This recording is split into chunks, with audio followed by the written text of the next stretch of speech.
Very good morning, students. Next question, CBSE board. Plot a graph showing the variation of photoelectric current with intensity of light. The work function for the following metal is given by sodium का इतना है, molybdenum का इतना है.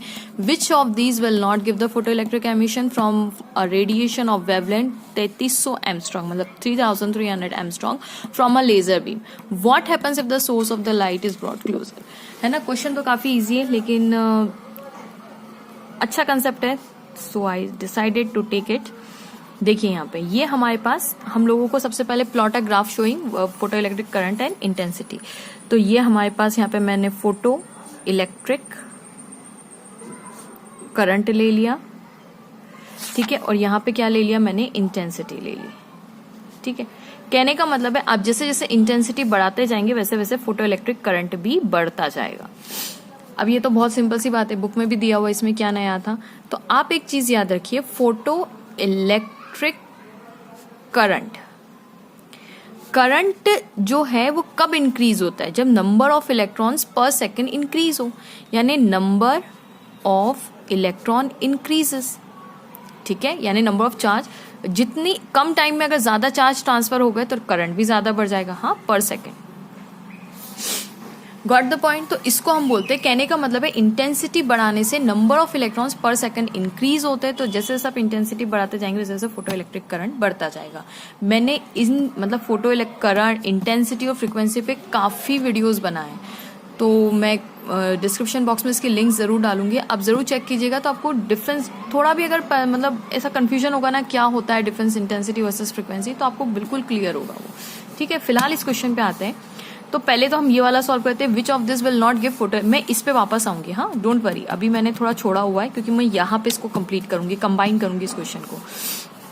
Sodium का इतना है, molybdenum का इतना है, और हमारे पास जो वो लाइट सोर्स जो है, ये कौन सा मेटल है, लेट्स से ये हमारा सोडियम है, और ये कौन सा है, तो लेट्स से ये हमारे पास क्या है, मोलिब्डेनम है. ये मोलिब्डेनम की सरफेस है, ये मोलिब्डेनम.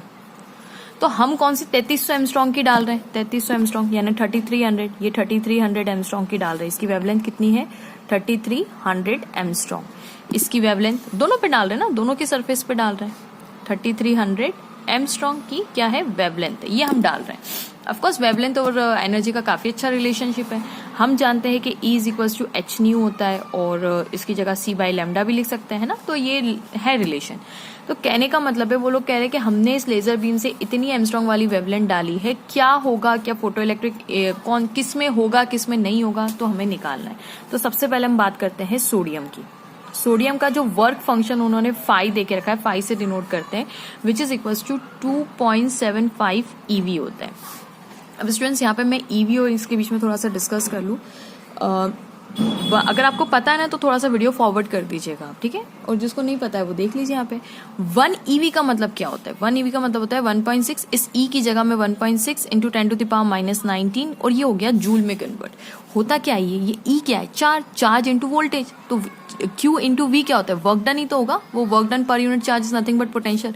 तो charge into V is nothing but energy. ठीक है, तो 1 EV, तो इस E चार्ज क्या ले रही हूँ मैं, इलेक्ट्रॉन ले रही हूँ, तो इसलिए इसके चार्ज से मल्टीप्लाई कर दिया, जूल में कन्वर्ट हो गया. ठीक है, तो क्या मैं ऐसा लिख सकती हूँ 1 EV इज इक्वल्स टू ये 1.6 इंटू 10⁻⁻19 है क्या, इलेक्ट्रॉन का ही तो चार्ज है, तो यहाँ पे E कर दू, E इंटू J, तो ये जूल. कहने का मतलब है यहाँ पे कुछ नहीं, मतलब 1 है, और इसको मैं ऐसा लेके आ जाऊं तो यानी 1 जूल, ये E को मैं डिनोमिनेटर में लेके आ गई. कहने का मतलब है 1 जूल इज इक्वल्स टू 1, मतलब 1 तो छोड़ ही दीजिए, मतलब EV अपॉन EV. कहने का मतलब है EV upon E is nothing but 1 joule के, ये 1 है, कुछ नहीं है. तो ठीक है, 2 हो तो 2 से मल्टीप्लाई कर देंगे. कहने का मतलब है मैं जूल की जगह अगर मुझे EV, क्यों EV में कन्वर्ट करूँ, क्योंकि ये EV में कंपैरिजन दिया हुआ है तो इजी रहेगा. तो जूल की जगह मैं EV अपॉन E रख दूं तो मेरा ये कन्वर्ट हो जाएगा EV में. कैसे देखिए, मैं समझाती हूँ. ठीक है, हमें पता है कि E क्या होता है, E होता है hc बाई लैम्डा. अब ये पूरा E एनर्जी है तो बाय डिफॉल्ट जूल में ही होगी, H जूल सेकंड में होता है, याद है ना आपको. तो H की मैं नीचे लिख देती हूँ ना, कंफ्यूजन हो जाएगा. तो H की जगह मैं लिखती हूँ 6.6 इंटू 10⁻⁻34. करेक्ट है. C की जगह, ये भी स्टैंडर्ड है, इसकी यूनिट क्या होगी, जूल इंटू सेकंड ही तो होगी, है ना, जूल सेकंड. और ये अपना कौन कहते हैं, speed of the light which is equal to 3 into 10⁻8 metre पर सेकंड होगी, डिवाइडेड बाय ये किस में है, मीटर पर सेकंड। तो आप सोचिए ये सेकंड से ये सेकंड गया है ना, और वेवलेंथ किस में होगी, बाय डिफॉल्ट मीटर में कन्वर्ट करनी पड़ेगी। तो वेवलेंथ कितनी ले रहे हैं, 3300 एमस्ट्रॉन्ग, तो 3300 एमस्ट्रॉन्ग है, तो एमस्ट्रॉन्ग को मीटर में कन्वर्ट करेंगे तो इंटू 10⁻⁻10 हो जाएगा, तब ये मीटर में कन्वर्ट हो जाएगा, है ना। Got the point. अब इससे अपन करेंगे तो जूल में आंसर आएगा। अब मुझे ईवी में आंसर चाहिए, यानी ये यहाँ पे किस में आएगा आंसर मेरा, जूल में।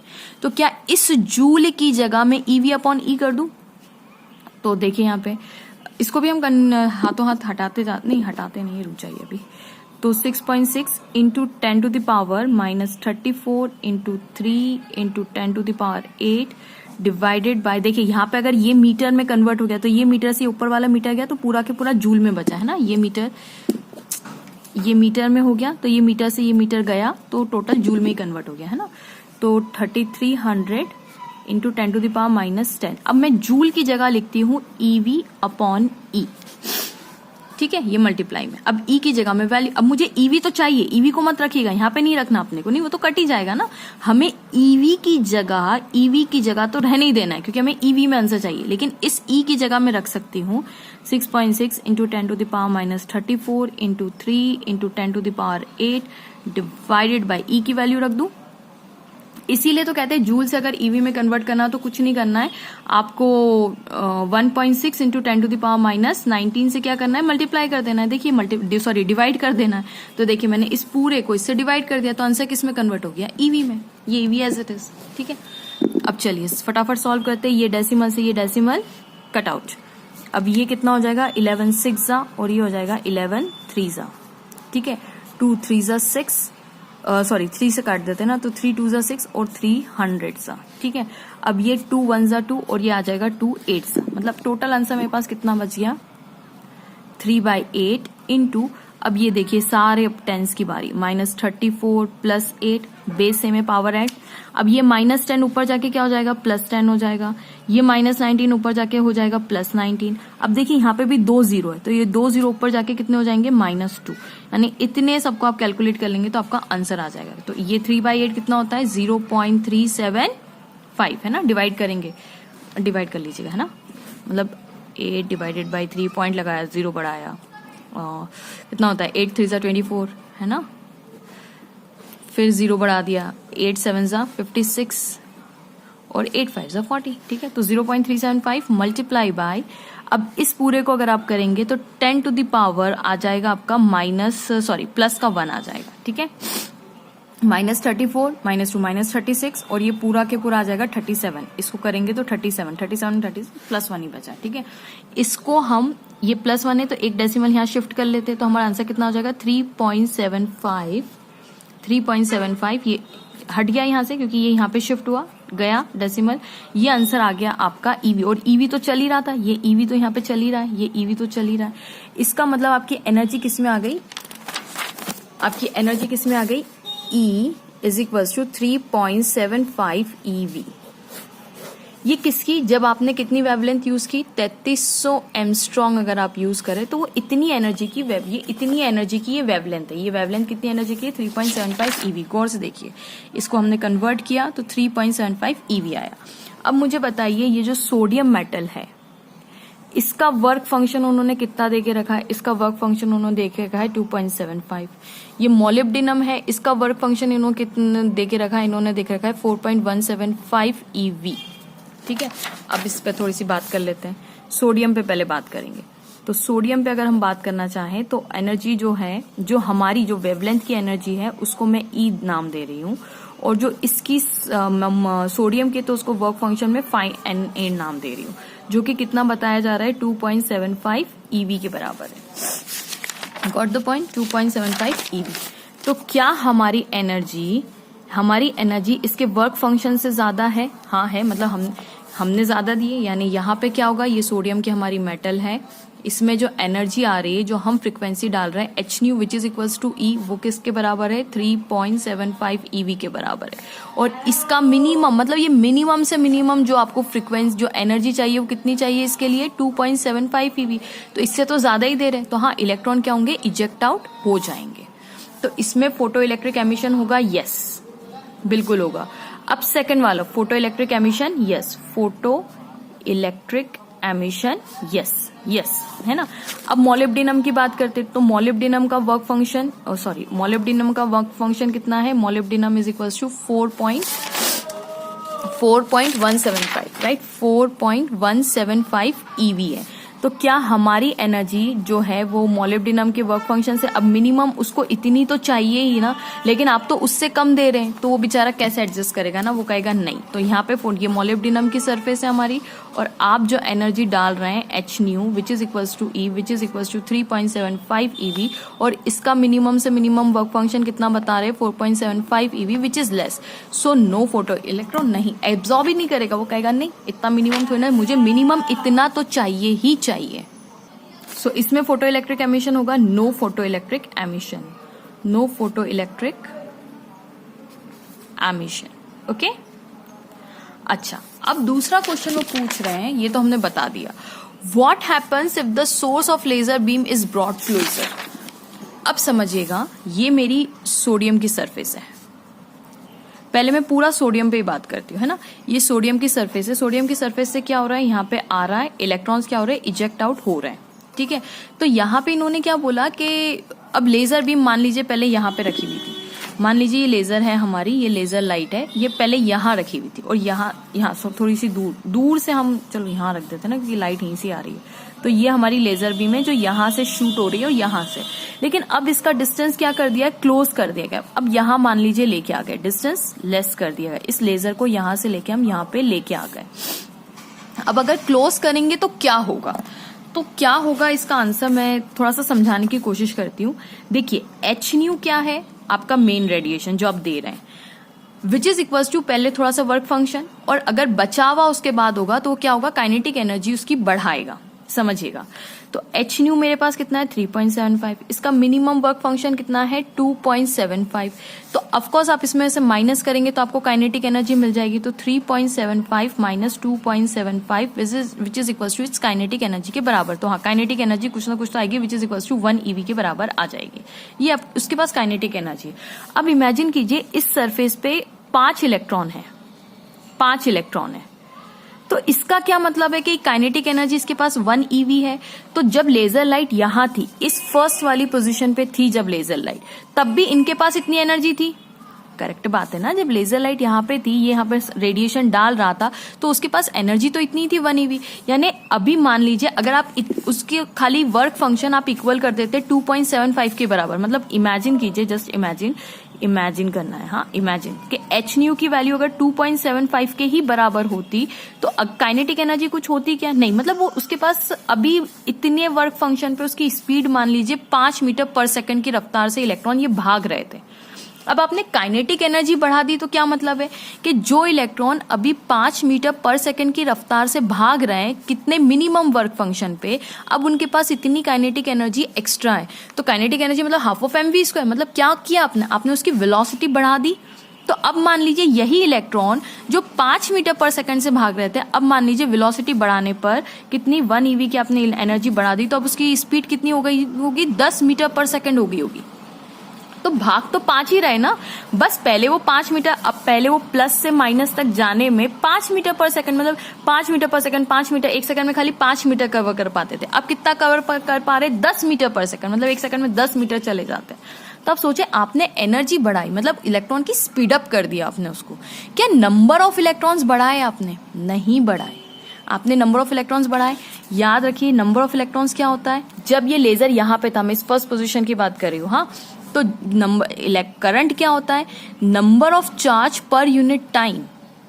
1 सेकंड के अंदर कितने नंबर ऑफ चार्ज आप ट्रांसफर कर पा रहे हैं? करेक्ट। पहले भी 5 ही जा रहे थे, 1 2 3 4 5, अभी भी 5 जा रहे हैं, बस उनकी स्पीड ज्यादा हो गई है। तो लेजर लाइट को पास में या फिर इस पोजीशन पे आने पर क्या नंबर ऑफ इलेक्ट्रॉन्स बढ़े? नो, नंबर ऑफ इलेक्ट्रॉन्स बढ़े नहीं बढ़े। क्या करंट पे कोई इफेक्ट आया? नहीं आया। और अगर नंबर ऑफ लेजर के पास में आने से, क्या मेरा कहने का मतलब है, लेजर के पास में आने से क्या उसकी एनर्जी पे कोई फर्क पड़ा? नहीं पड़ा, है ना। सॉरी, वापस से मैं रिपीट करती हूँ। लेजर के दूर या पास में आने से क्या ये 5 इलेक्ट्रॉन 5 की बजाय मतलब जो इनकी एनर्जी थी वो तो इतनी 1 EV ही रही ना, एनर्जी तो 1 EV ही रही, ज्यादा कम हुई क्या? कुछ नहीं हुआ। लेकिन अब लेजर को आपने सेकंड पोजीशन पे ला दिया है। अब हम सेकंड पोजीशन की बात करते हैं। तो आपने क्या किया? आपने उसकी तेजी बढ़ा दी। आपने क्या किया? उसकी तेज बढ़ा दी। मतलब पर सेकंड, 1 सेकंड के अंदर पर यूनिट एरिया जो इतनी दूर था, अब यहाँ पे उसको नंबर ऑफ इलेक्ट्रॉन्स क्या होंगे? अब बढ़ेंगे। अब क्या होंगे? नंबर ऑफ इलेक्ट्रॉन्स क्या होंगे? अब इंक्रीज होंगे। एनर्जी तो उतनी की उतनी है। एनर्जी पे कोई फर्क पड़ा? कुछ नहीं फर्क पड़ा। लेकिन नंबर ऑफ इलेक्ट्रॉन्स क्या हो जाएंगे? अब इंक्रीज हो जाएंगे। अब पर सेकंड के अंदर जहां 5 निकल रहे थे वहां पे हो सकता है 50 निकले। लेकिन 50 निकलेंगे तो एनर्जी तो इतनी ही रहेगी ना। एनर्जी पे क्या फर्क पड़ा? 50 के 50 वही एच लेके जा रहे हैं। आप जो दे रहे उससे ज्यादा तो आपने सोर्स की तो एनर्जी बढ़ाई नहीं है ना। आपने तो 3.75 ही दे के रखी है।